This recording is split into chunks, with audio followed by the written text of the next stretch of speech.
بسم اللہ الرحمن الرحیم۔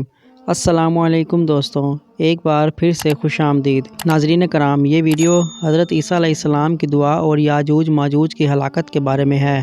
ویڈیو اینڈ تک لازمی دیکھیے گا۔ حضرت عیسیٰ علیہ السلام دعا کے لیے کھڑے ہوں گے، آپ کے اصحاب آپ کے پیچھے کھڑے ہو کر آمین کہیں گے۔ پس خداوند کریم ایک قسم کی بیماری کو، جس کو عربی میں نغف کہتے ہیں، نازل کرے گا۔ یہ ایک قسم کا دانہ ہے جو بھیڑ یا بکری کی ناک و گردن میں نکلتا ہے اور طاعون کی طرح تھوڑی ہی دیر میں ہلاک کر دیتا ہے۔ قوم یاجوج ماجوج اس مہلک بیماری سے ایک ہی رات میں تباہ ہو جائے گی۔ حضرت عیسیٰ علیہ السلام اس حال سے آگاہ ہو کر چند آدمیوں کو بیرون قلعہ تفتیش حال کے لیے بھیجیں گے اور ان سڑی ہوئی لاشوں کی بدبو سے لوگوں کی زندگی مکدر ہوگی۔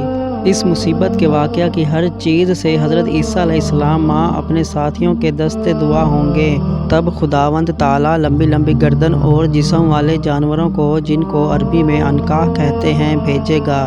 جانور بعضوں کو تو کھا لیں گے اور بعضوں کو مختلف جزیروں اور دریائے شور میں پھینک دیں گے، اور ان کے خون و زرد آب سے زمین کو پاک کرنے کی غرض سے بہت بڑی بابرکت بارش ہوگی جو متواتر 40 روز تک رہے گی، جس سے کوئی پختہ خام مکان، بڑا خیمہ اور چھپڑ بغیر ٹکے نہ رہے گا۔